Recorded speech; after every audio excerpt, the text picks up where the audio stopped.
Hello, j'espère que tu vas bien. Je suis extrêmement contente de te retrouver aujourd'hui pour te parler de justement comment est-ce que je vais gérer 60 € de budget course pour un mois complet. Donc dans la vidéo d'aujourd'hui, on va commencer par le gros congélateur. Pourquoi? Tu vas le voir. De un, il est en total bordel, mais vraiment, c'est même pas qu'il y a un petit peu de trifouille, non, c'est qu'il y a tout qui est mis n'importe comment. Donc on va le vider, on va le remplir. Moi par la suite, je remplirai ma fiche inventaire. Et alors, je te montrerai également au niveau de mon garde-manger.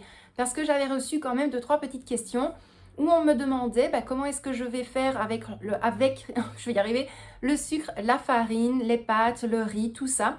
Donc ça, je l'avais déjà expliqué dans la vidéo Restock. Mais de toute façon, on se retrouvera également au niveau de mon garde-manger. Comme ça, je pourrai vraiment tout te montrer. Je te montrerai les différents étages de mon étagère. Et tu vas très vite comprendre que là, dans l'immédiat, en tout cas pour le mois de novembre, je sais que je vais pouvoir avancer dans les différentes semaines avec ce qu'il me reste au niveau de mon stock global.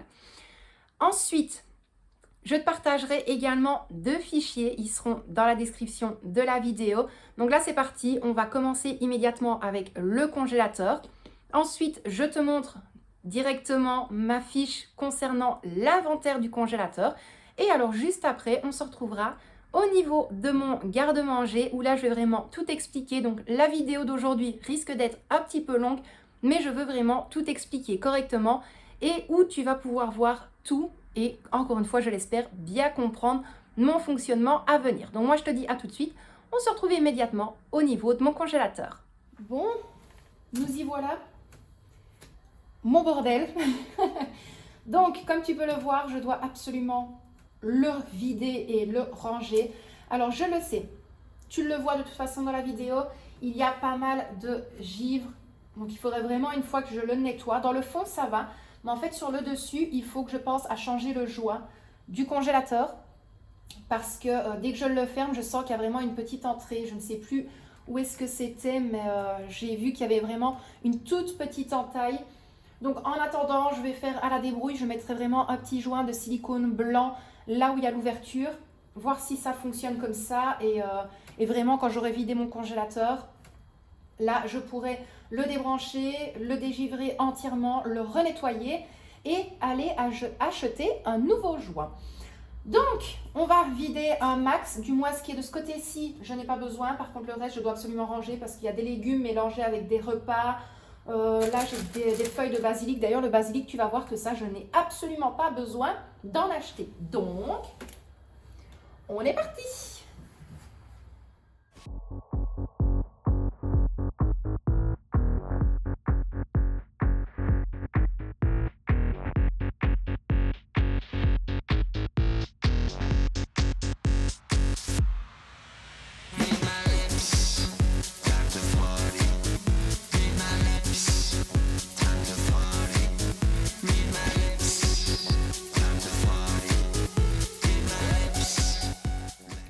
Voilà, donc je te montre quand même le fond du congélateur parce que tout ce qui est là, je n'ai vraiment pas besoin de sortir. Tout ce qui est ici, c'était déjà rangé. Donc là, j'ai les pâtes feuilletées. Donc c'était vraiment la gamme XXL du Lidl. J'ai 2 baguettes ici. Donc ça, c'est des baguettes pré-cuites que tu as juste à mettre au four.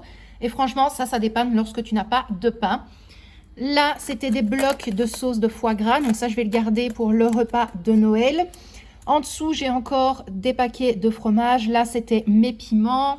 J'ai encore de la glace à la pistache, des fruits rouges, des compotes. En dessous, j'ai encore des petits mix de fruits. Donc, pour tout ça, c'est bon. Je sais que ce qui est là, je vais devoir le passer d'ici les prochaines semaines, voire les prochains mois. Ensuite, j'ai toujours des petits pains en forme de sapin, justement. Donc ça, je vais les garder pour le repas de Noël. Là, ici, j'ai 2 pains. Donc, hop, il y en a 2. Donc, ceux-là, je les garde principalement lorsque je veux faire des tartines grillées le matin. Voilà, pareil, ça dépanne. Et ça, c'était du pain multicéréales. Là, c'était un saumon recouvert d'une pâte feuilletée. Et je pense que c'était avec des épinards. Je ne suis pas sûre. Donc ça, pareil, je le ferai très bientôt. Donc là, c'est des styles de beignets d'oignons. Donc tu vois, les oignons, pas les oignons frits, mais enfin oui, des beignets d'oignons. On va appeler ça comme ça. J'ai également un sachet pour faire de la soupe. Et alors là, je vais pouvoir mettre vraiment tout ce qui est légumes. Donc j'ai encore un petit paquet de patates douces. Et alors, j'ai tout mis là. Voilà, j'ai tout mis à côté. Comme ça, je vais pouvoir ranger, remettre tout correctement. Et après, on sera bon. Je pourrai faire mon inventaire sur mon papier.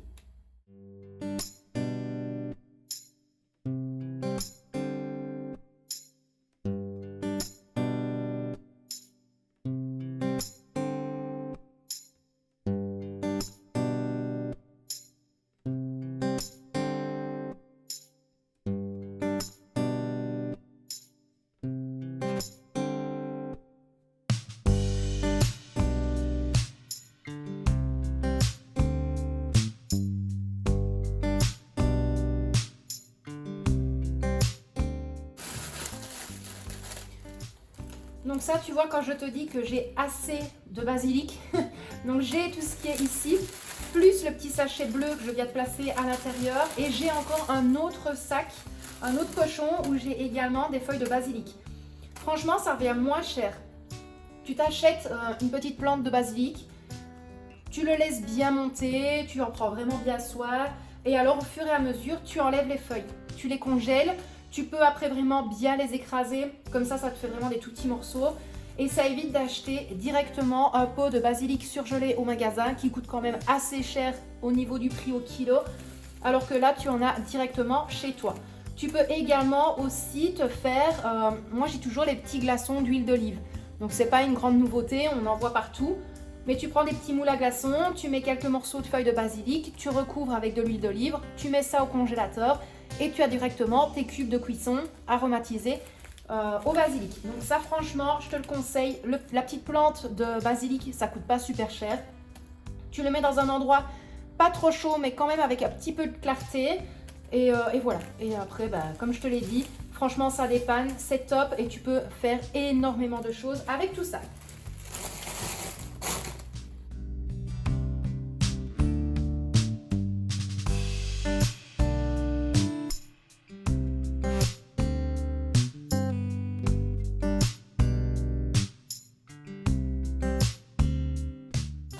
Ceci, pareil, je l'ai déjà dit dans d'anciennes vidéos, mais je pense que ça t'arrive, un peu comme tout le monde, quand tu as un trop plein de purée, que ce soit de la purée de pommes de terre, de la potée aux carottes, de la potée aux poireaux, aux brocolis, bref, que sais-je. On a toujours un surplus que l'on n'a pas envie spécialement de remanger le lendemain. On va peut-être le laisser au frigo, on va oublier, ce sera pour jeter. Donc moi, je te conseille toujours de prendre des mini moules à gâteau, peu importe celui que toi tu as chez toi, ou tu vas même chez Action, tu en achètes un. Ils sont pas si chers. Donc là, c'était vraiment des tout petits moules à gâteau. Et je dispose tout simplement ma purée à l'intérieur. Donc là, c'était de la purée avec du jambon et du reblochon. Et étant donné qu'on n'en avait pas envie le lendemain, et bien directement, j'ai retiré mon plat du frigo. Je l'ai mis dans les moules à glaçons. Je place le tout directement au congélateur. Je recouvre avec du film alimentaire. Et une fois que c'est congelé, eh bien, je le mets directement dans des petits sachets. Comme ça, quand tu as envie d'un petit morceau de pommes de terre ou autre, très rapide sur le temps de midi, tu te prends directement un ou deux petits cubes, tu le réchauffes très doucement au micro-ondes et tu as ton repas de midi qui est prêt. Donc ça, pareil, je te le conseille vivement.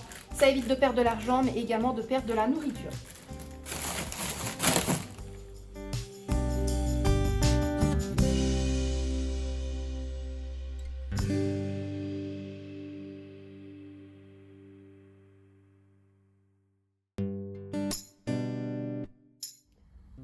Voilà pour le congélateur, on est bon. D'habitude, je mets toujours des petits paniers, mais au final, je trouve que les petits paniers, je manque quand même de place.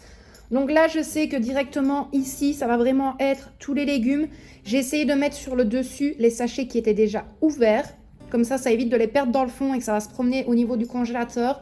De toute façon, je vais les transférer au niveau de sacs Ziploc parce que je ne mets pas de pince en fait dans mon congélateur. Ça ne sert à rien parce que sinon les pinces vont casser. Donc, je vais directement tout transférer. Là, je sais que j'ai les baguettes. Tu as vu, j'ai encore des pains ciabatta.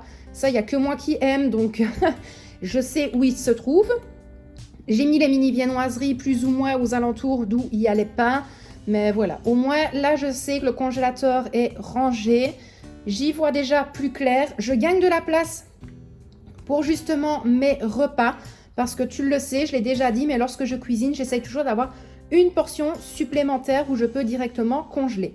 Donc pour ça, on est bon. Là ici, je vais prendre mon petit document pour noter tout ce que j'ai. Donc vraiment mon inventaire.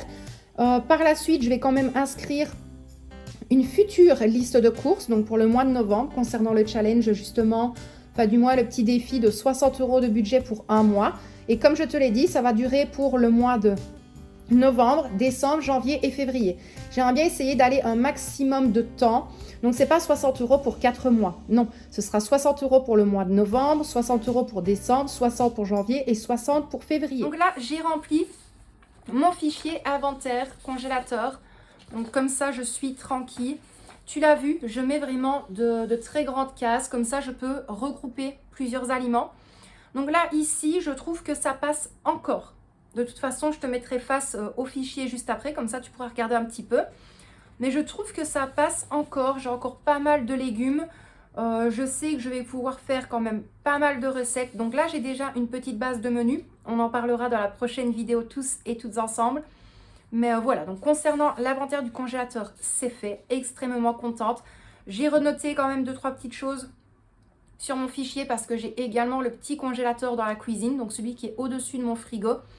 Là, c'est vraiment tout ce qui était préparation. Donc, j'avais des pancakes, des muffins, il me restait encore un pain blanc. Enfin, voilà, maintenant, tout ce qui est gâteau, je ne le note pas sur mon inventaire parce que c'est directement mis face à moi et lorsqu'on en a envie, on va directement piocher.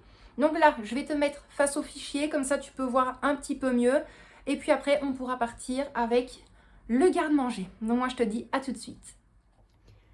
Alors, au niveau du fichier, donc comme je te l'ai dit, tu n'hésites pas, dans la description de la vidéo, tu as directement le lien pour bénéficier du fichier gratuit. Donc là ici, concernant l'inventaire, j'essaye de te mettre au mieux, mais ce n'est pas toujours évident. Donc là ici, j'ai vraiment ma liste produits, donc tout ce que j'ai au niveau de mon congélateur. Là ici à côté, je place le nombre. Mais alors si tu regardes, je mets vraiment une petite barre. Comme ça, lorsque je l'ai totalement vidé, je remets une seconde barre sur le dessus et là, je sais que directement, je vais devoir en acheter. La troisième colonne, c'est à prévoir. Donc, à chaque fois, j'ai mis un trait rouge parce que je n'en ai pas besoin. Et là où il y a un V, c'est ce que je vais devoir prévoir dans les jours et les semaines à venir. Donc, au niveau de mon inventaire, hop, voilà.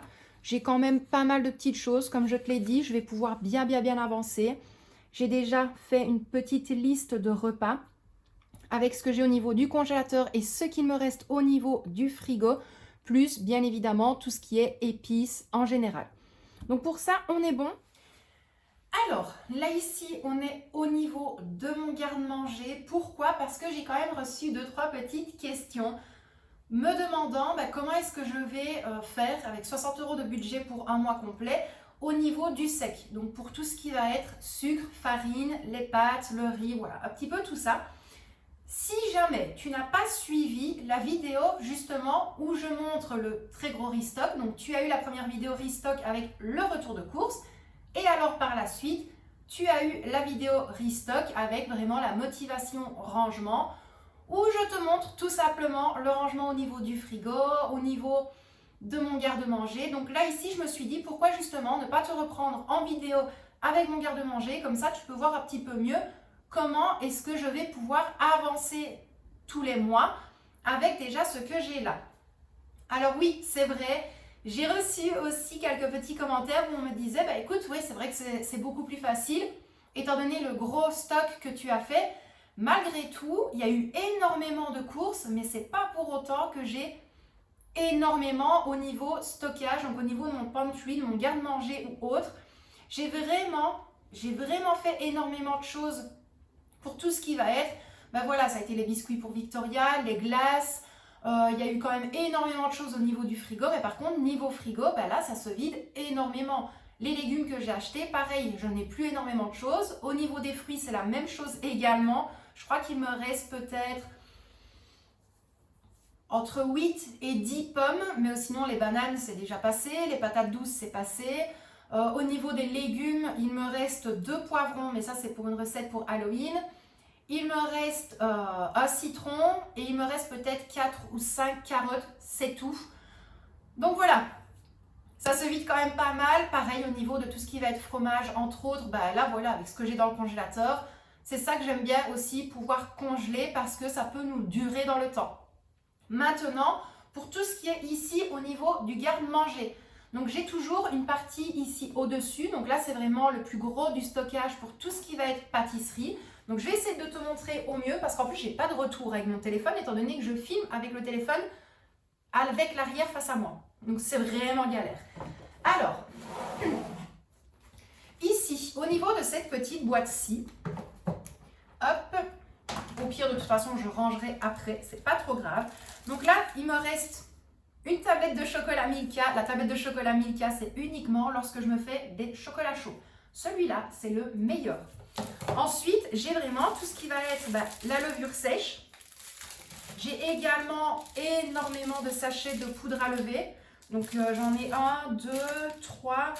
Donc j'en ai 4 et à chaque fois à l'intérieur, il y a 1, 2, 3, 4, 5, 6, entre 5 et 6 petits paquets comme ceci. Donc ça c'est cool. Sucre vanillé, pareil, j'ai le stock. Donc tu vois, j'ai vraiment tout.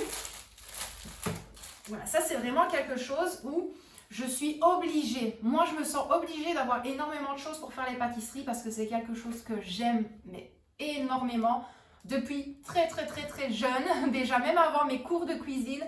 Donc voilà, donc pour ça, je sais que j'ai toujours mes bases de levure sèche, de la poudre à lever, voilà vraiment tout. La levure sèche, moi je l'utilise principalement lorsque je fais ma pâte à pizza. Je l'utilise presque pas ou très rarement de la levure boulangère, mais en tout cas la levure sèche, ça j'en utilise énormément. Alors, ensuite au niveau du sucre, donc là ici j'ai 1, 2, 3, 4, 5, 6, j'ai 7 kilos de sucre, j'ai de quoi faire, mais ça c'est la même chose, je sais que ça tombe énormément et si jamais je viens à faire 4 ou 5 gâteaux ou pâtisseries, ça dépend, sur la semaine, je sais qu'en dehors le mois, ça va très vite partir. Pourquoi? Parce que oui, j'essaie de diminuer le sucre, mais je trouve que le sucre apporte quand même un côté beaucoup plus moelleux au gâteau. J'ai déjà fait le test de diminuer vraiment la portion de sucre en deux. Je trouve que le gâteau est quand même un petit peu plus serré à l'intérieur. Tandis que si on met vraiment 250 g de sucre, par exemple dans le 4 quarts, il est vraiment beaucoup plus aéré, je vais dire ça comme ça, au niveau du gâteau et ça fait moins compact lorsque l'on va le manger. Alors ensuite, tout ce qui va être ici au-dessus, donc là j'ai une autre boîte, c'est vraiment tout ce qui est préparation de gâteau mais style rapide. Donc là ici, j'ai pour faire un cake. Pourquoi est-ce que j'ai ça? Prenons l'exemple, je manque de sucre, je manque de farine ou autre, eh bien j'ai toujours des préparations ultra rapides. Mais je pense que je vais refaire également mes pots tout prêts pour les gâteaux où j'aurai juste à rajouter en fait les éléments liquides plutôt. Donc là j'ai tout ce qui est préparation de gâteau, j'ai tout ce qui va être poudre d'amande, j'ai toutes mes feuilles de gélatine également. Donc ça c'est tout est là. Et alors, je te l'avais déjà montré aussi, dans la caisse qui est juste ici, eh bien j'ai tous mes sachets de poudre comme ça pour faire du pudding à la vanille. Pareil, ça c'est déjà des desserts qui vont être très vite préparés. Ça c'est génial. J'ai de la poudre d'amande, j'ai également des préparations rapides pour des pancakes. J'ai du chocolat blanc, mais ici c'est vraiment tout ce qui est préparation rapide et tout ce qui est poudre d'amande. Donc voilà pour tout ça. Hop, dans l'autre caisse, dans l'autre caisse ici au-dessus, j'ai encore également 2 kg de farine. Donc j'ai 2 kg ici et au niveau de la cuisine, il me reste 1,5 kg. Je sais que ça, je devrais le prévoir, mais je vais d'abord attendre de finir ce que j'ai. Et puis alors après, on achètera au compte-gouttes pour éviter justement d'acheter en trop grosse quantité. Sinon, pour tout le reste, j'ai quand même de quoi faire pour les petits déjeuners. J'ai toujours de la poudre de cacao. J'ai mon sirop, j'ai des petites vermicelles de chocolat, j'ai des fruits secs, le sucre en grains, le sucre impalpable, j'en ai également, enfin du sucre glace. Et alors, au niveau épices, c'est pareil, j'ai encore de tout. Donc là, ici, au niveau de mon garde-manger, plus tant que ça. Je vais d'ailleurs essayer de voir si tu vois correctement ce niveau-là, ou sinon je vais te rabaisser. Donc je vais regarder si tu vois ça correctement, et ou sinon je te rabaisse un tout petit peu. Voilà, donc moi tu ne me vois plus, mais en tout cas tu peux voir la partie de l'étagère où je garde tout ce qui va être épices, entre autres. Donc au niveau de tout ce qui va être cube de bouillon, j'ai les bouillons de légumes, bouillon de viande, bouillon de volaille. Ça, c'est vraiment les trois qui tournent principalement ici à la maison. Ensuite, j'ai quand même du sel, j'ai des épices pour vraiment faire des préparations avec du poulet. Et ça, c'est les épices que j'ai en supplément. D'habitude, j'ai toujours un plateau tournant où j'ai énormément de pots d'épices d'avance. Sauf que là, ça ne me sert plus à rien. J'ai tout mis dans le tiroir de ma cuisine et franchement, c'est beaucoup mieux comme ça. Donc pour ça, on est bon. J'ai également de la maïzena. Ça, c'est un mélange pour faire des bruschettas. Des bruschettas, je ne sais pas comment vous le dites, mais voilà. Là, ici, j'ai toujours les 3 boîtes de couscous. Ça va me tenir énormément de temps. Pourquoi? Parce que moi, je n'aime pas. Mon mari, lui, c'est plus des fois sur le temps de midi. Mais par contre, voilà, les grains de couscous, je les passe 1 ou 2 jours sur la semaine. Je ne vais pas lui faire ça tous les jours. Et ma fille, c'est vraiment quand elle en a envie. Là, ici, j'ai du concentré de tomates. Donc, à chaque fois, c'est des doubles, comme je dis. Donc, je vais te dire le nombre de grammages. Donc, il y a 140 grammes dans un. Donc, pourquoi est-ce que je dis des doubles? Parce que d'habitude, c'est des plus petits. Donc là, en tout, j'en ai 4, 8, 9. Je prends principalement le concentré de tomates parce que ça me sert pour faire mes sauces tomates.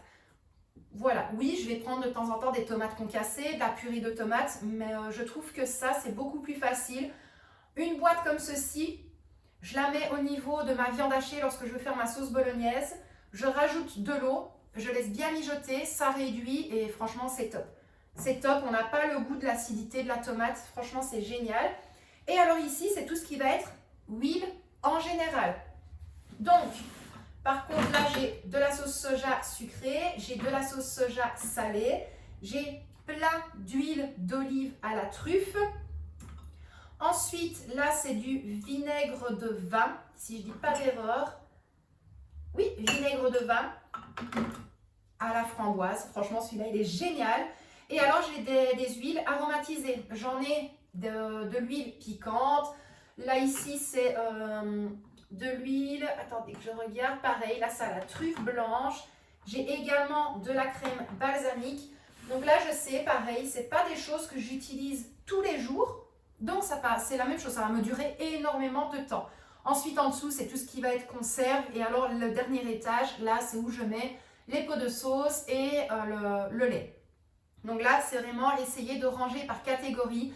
Donc là, c'est tout ce qui va être conservé bocaux. Là, c'est tout ce qui est préparation de sauce et épices, condiments. Voilà, un petit peu de tout. L'étagère du dessus, c'est vraiment pour tout ce qui va être petit déjeuner, entre autres. Et alors, tout au-dessus, c'est vraiment mon stock pour tout ce qui va être pâtisserie. Maintenant, concernant les pâtes, parce que j'ai reçu la question également, je vais te montrer, comme ça tu vas tout comprendre. Et puis on pourra continuer un petit peu au niveau de cette vidéo. Donc là ici, j'ai déjà une première boîte parce que je n'avais plus spécialement assez de place dans les autres boîtes. Donc là, j'ai encore 2 paquets de tagliatelles et des tortilles, mais vous savez, les 3 couleurs. Et alors, les 3 autres boîtes qui sont là, c'est exactement la même chose. J'ai à chaque fois des pâtes à l'intérieur. Alors par contre, tu m'excuses, mais il y a quand même pas mal de poussière. Donc là, ici, je vais avoir des tortilles, je vais avoir des serpentini, des spirelli, des spaghettis, des capellini, des piperigate. Donc là, c'est vraiment tout ce qui va me servir plus pour les soupes. Donc je vais avoir les toutes petites pâtes en forme d'étoile, des toutes petites des pâtes en cercle. J'ai les pâtes pour Noël, pareil, ça je les mets directement dans des soupes ou alors c'est pour faire avec une petite sauce rapide. Et dans celui-ci, je mets également ma chapelure panko. La dernière boîte que tu vois en dessous, c'est exactement la même chose. C'est vraiment tout des sachets de pâtes. Je ne dis pas que j'en ai à l'excès. Là, comme je te l'ai dit, tu vois, j'ai des petites pâtes grecques, j'ai des vermicelles, j'ai également des petites étoiles comme ceci. Donc là, ça va me servir vraiment pour mettre au niveau des soupes. Les plus gros stocks de pâtes que j'ai, bah, c'est cette boîte-ci que je t'ai montré tout à l'heure. Donc, voilà pour tout ça. Donc, au niveau de la liste de courses, comme je te l'ai dit, j'en fais déjà une d'appoint à voir. Ce n'est pas parce que c'est inscrit que j'irai directement aux courses. Donc là, j'ai mis liste de courses de la semaine et j'ai mis le montant 60 €. Je placerai quand même la date ici lorsque j'irai aux courses. Donc j'ai mis liste de courses de la semaine, mais il est fort possible que je fasse directement au mois. Ou alors je partagerai en fonction des différentes semaines par rapport à ce qu'il me reste au niveau du congélateur et de mes armoires. Donc j'ai quand même fait une catégorie fruits et légumes, que ce soit frais ou surgelés. J'ai fait une catégorie épicerie. Donc là, ça va vraiment être tout ce qui va être bocaux, conserves, tout ce qui va être riz, sucre, farine, pâtes, les épices en tout genre, enfin voilà. Tout ce qui est de base au niveau épicerie. Ensuite, on a la catégorie crèmerie. Donc là, c'est vraiment tout ce qui va être fromage, crème liquide, voilà, tout ça. Donc moi, j'ai déjà noté 2-3 petites choses. On a également la catégorie viande et poisson. Donc je place la volaille également à l'intérieur. Donc là, j'ai déjà noté 3 petites choses que je vais sûrement avoir besoin dans les semaines à venir. Et alors, la dernière catégorie, c'est la catégorie hygiène. Maintenant, la liste de courses comme ceci, c'est vraiment une basique. Je vais te la montrer vierge, comme ça tu vois à quoi ça ressemble. Mais donc voilà, donc, elle est comme ceci. Maintenant, tu as celle-ci dans la description de la vidéo. Comme je te l'ai dit, elle est entièrement gratuite. Et si tu veux, parce que j'ai toujours mon planeur hop, à moi, j'en ai également une comme ceci, où là c'est un petit peu plus flashy, un petit peu plus peps au niveau des couleurs. Donc celle-ci, j'essaierai également de te la placer au niveau de la description de la vidéo. Et bien voilà, c'est tout pour aujourd'hui parce que je pense que la vidéo va déjà être un petit peu longue. Donc j'espère que cela ne te dérange pas. Tu n'hésites pas, si tu as encore des questions, tu peux tout me demander au niveau des commentaires. Encore et toujours, tu as le lien de mon compte Instagram, donc celui du quotidien. Tu as également celui de mon compte Instagram spécial pour la cuisine. Je me suis rendu compte de la petite erreur dans le lien Instagram parce que j'ai changé tout simplement mon pseudo, donc le lien ne fonctionnait plus. En toute logique, maintenant ça doit fonctionner. Donc moi, je te donne rendez-vous vers la fin ou milieu de la semaine, toujours à 20 h. Comme ça, je pourrai un petit peu mieux te parler des menus, des recettes que j'aimerais bien réaliser. Et puis de toute façon, comme je te l'ai dit, à partir du 4 novembre, on se retrouvera quotidiennement sur YouTube où là, je te partagerai peut-être chaque jour les recettes. Je te partagerai également des idées desserts, mais vraiment des desserts ultra rapides. Donc voilà pour tout ça. J'espère encore une fois que la vidéo n'a pas été trop longue, que tu as pu un peu tout voir et tout comprendre. Et comme je te l'ai dit, tu n'hésites pas. Si tu as la moindre question, tu me la poses directement en commentaire. Je vais me poser un jour pour vous répondre à tous. Je suis extrêmement fatiguée aujourd'hui. Tu n'as même pas idée parce que j'essaye d'avancer un max dans tout. Et je dors très mal. Mais il y a pire sur terre. Donc, moi, je t'envoie d'énormes bisous. Je tiens vraiment à tous et toutes vous remercier. Toi, tout le monde, pour les abonnements qui sont arrivés vraiment en masse, encore une fois, sur la chaîne. Et quand je vois les commentaires qui sont toujours bienveillants, très constructifs également lorsque les gens donnent leur avis, ben c'est vraiment ce que je recherche au niveau communauté de la chaîne YouTube. Donc pour ça, je vous dis un immense merci. C'est grâce à vous que je suis là aujourd'hui, que je continue à vous filmer du contenu et surtout que maintenant, c'est vraiment du contenu que j'aime énormément. D'avoir des retours où les personnes me disent « mais tu as l'air tellement plus épanouie, plus souriante, plus vivante ». Mais sachez que c'est vraiment grâce, voilà, comme j'ai dit, à ma société, à ma communauté. Et ça fait vraiment énormément de bien. Bref, la vidéo est quand même assez longue. Moi, je vais te laisser là pour aujourd'hui. Je t'envoie d'énormes bisous et puis je te dis à très vite dans une prochaine vidéo. Bisous!